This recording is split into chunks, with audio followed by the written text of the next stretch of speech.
नमस्कार। स्वागत है आपका द न्यूज लॉन्चर पर। मैं हूं अशोक वानखड़े। लेकर आया हूं आपका अपना कार्यक्रम देख से। तो मैंने पहले ही कहा था और शायद डायरेक्ट हिट ने भी आपने सुना होगा कि खबरों की बाढ़ 5 राज्यों के चुनाव के बाद तो बंगाल और तमिलनाडु से आनी है। डायरेक्ट हिट में आपने तमिलनाडु का किस्सा सुना। अब बंगाल से शेरनी ने फिर एक बार दहाड़ा है। ज्ञानेश को अदालत में घसीटेगी ममता जी। बेईमानी के सबूत दिखाएगी। रिजल्ट के खिलाफ काला कोट पहन के खुद ही खड़ी हो जाएगी। ऑनलाइन ऐलान मतलब ऑनलाइन ऐलान से घमासान शुरू हुआ। 21 दिन के बाद भवानीपुर का चुनाव परिणाम मानने को तैयार नहीं दीदी। जबरन हराई गई हूं। भवानीपुर चुनाव परिणाम के खिलाफ कोर्ट में जंग। जब ये तमाम चीजें जब मैंने एक्सरे से देखी, ये सब अखबारों की हेडलाइन, तो मैंने सोचा कि अब दीदी क्या करने वाली है, जरा एक्सरे से देखा जाए तो पता पड़े कि गणेश कुमार के लिए कोई संकट खड़ा होता है या फिर न्यायपालिका वही अपना जैसा जिस ढर्रे पे चल रही उस ढर्रे पे चलते हुए दीदी को बेरंग वापस भेज देती है। भवानीपुर सीट पर मिली अप्रत्याशित हार के 3 सप्ताह बाद भी टीएमसी प्रमुख ममता बनर्जी अपनी शिकस्त स्वीकार करने को कतई तैयार नहीं। उन्होंने इस परिणाम को पूरी तरह से प्रायोजित बताते हुए अब इस पूरे सियासी दंगल को देश की अदालत में खींचने का फैसला कर लिया है। पश्चिम बंगाल विधानसभा चुनाव के नतीजे करीब 21 दिन बीत चुके हैं आए हुए। राज्य में नई सरकार का गठन भी हो गया है, लेकिन भवानीपुर सीट की चुनावी हार का जिन्न शांत होने का नाम नहीं ले रहा है। टीएमसी के सुप्रीमो और फ्राइड बैंड नेता ममता बनर्जी 3 सप्ताह बाद भी इस गढ़ में अपनी शिकस्त को स्वीकार करने के मूड में बिल्कुल नहीं। रविवार को सोशल मीडिया के जरिए जनता के सामने आते ही दीदी का पुराना तेवर फिर देखने को मिला। उन्होंने साफ कर दिया कि वह इस हार को चुपचाप भुलाने वाली नहीं है, बल्कि वोटों की गिनती और ईवीएम में हुए कथित हेरफेर के खिलाफ अब सीधी अदालत में कानूनी जंग का बिगुल फूकेगी। पूर्व मुख्यमंत्री ममता बनर्जी ने अपने पारंपरिक भवानीपुर सीट के नतीजे को सिरे से खारिज कर दिया है।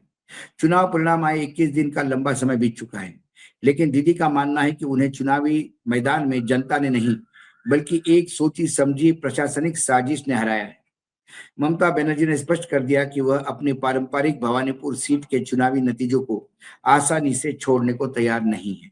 साल 2011 से लगातार इस सीट का प्रतिनिधित्व करने वाली दीदी ने कहा कि उन्हें हारने के लिए पूरे सरकारी मशीनरी का दुरुपयोग किया गया।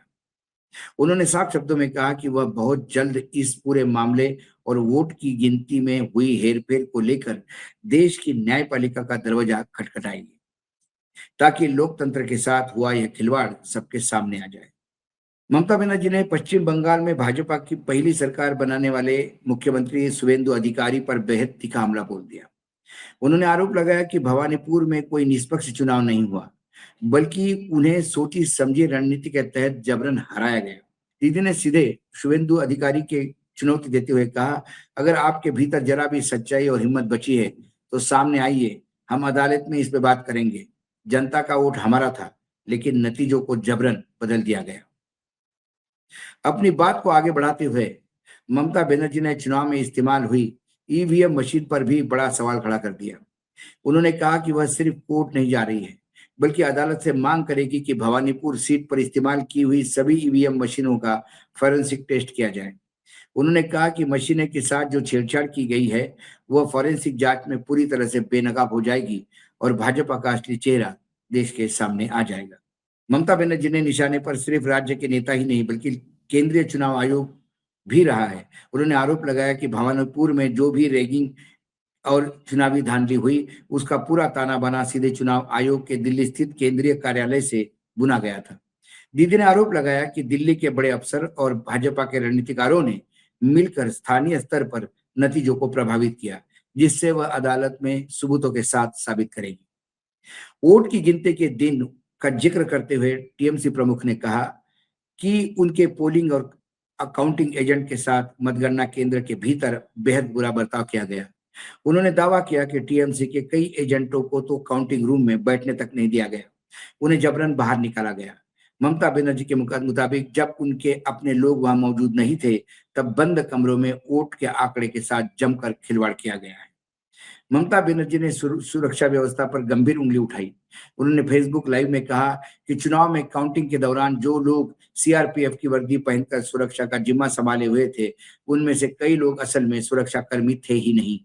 दीदी ने दावा किया कि भाजपा के आईटी सेल के लोग डेटा सेंटर के अंदर अवैध रूप से जमे हुए थे और सीआरपीएफ की वर्दी में असल में भाजपा ने अपने कार्यकर्ताओं और बाहरी गुंडे पाले रखे थे जो घूम रहे थे, जिन्होंने पूरी चुनाव प्रक्रिया को हाईजैक कर लिया।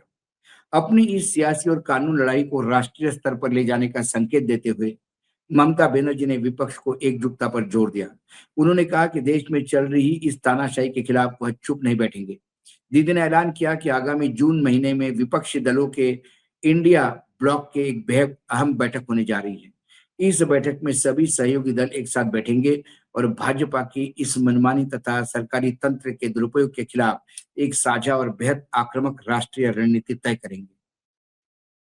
दीदी की ऐलान तो हो गया, लेकिन सबसे अहम बात जो ये है कि क्या दीदी ये लड़ाई कितनी लंबी खींच पाएगी, क्योंकि आखिर में न्यायपालिका इसी बंगाल की एसआईआर में 27 लाख लोग मतदान से वंचित रहे, जहां संविधान यदि माने तो एक लोग भी यदि मतदान से वंचित होता है तो गंभीर उसके अधिकार का हनन मानना चाहिए। सुप्रीम कोर्ट ने 18 ट्रिब्यूनल बनाए, ये जानते हुए कि इतने लाख लोगों का सत्यापन 18 ट्रिब्यूनलों के भरोसे नहीं हो सकता। मई महीने के मिड तक 15 मई तक 10,000 लोगों का भी सत्यापन नहीं हुआ। जिन लोगों का सत्यापन हुआ उसमें से आधे से ज्यादा लोग मतदाता पाए गए। 4,000 का आंकड़ा तो अब सामने आया है। सवाल यह है कि इन 4,000 लोगों को मतदान से वंचित क्यों रखा गया, किसकी गलती थी? यदि चुनावी मतदाता सूची बनाने का काम चुनाव आयोग का है तो फिर इन लोगों को चुनाव आयोग ने किस वजह से बाहर रखा था, और यदि वजह वो वाजिब नहीं थी तो उनको किसने डाउटफुल कर दिया गया था? नए लोग हजारों की तादाद में कैसे जुड़ गए?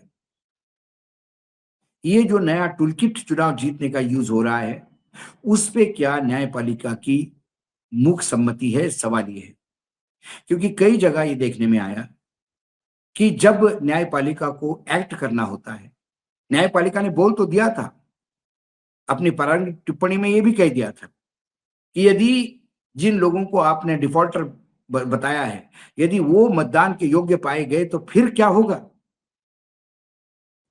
और यदि जितने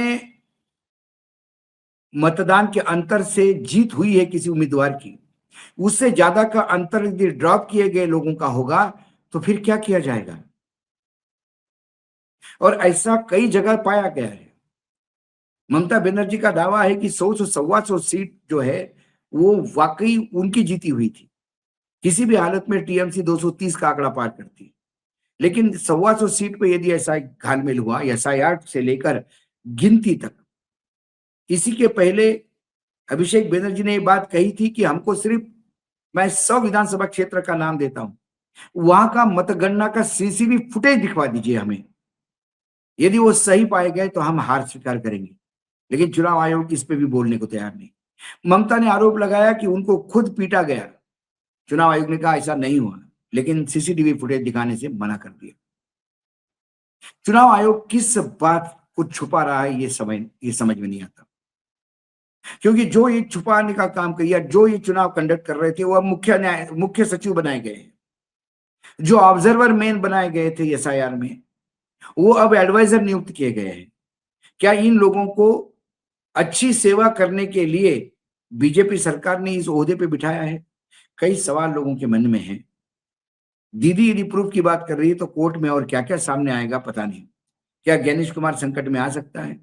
लेकिन निर्लज्जता का अमृतकाल चल रहा है, किसी को कोई फर्क नहीं पड़ता। हाँ, जनता के सामने जरूर चीजें स्पष्ट होगी और जनता को समझ में आ जाएगा जो सरकार जनता की करती है अपने आप को, वो सरकार जनता की है, जनादेश की है कि अज्ञानादेश की। आज एक्सरे में इतना ही। कल फिर आता हूं किसी विषय के साथ। तब तक के लिए नमस्कार। देखते रहिएगा न्यूज लॉन्चर।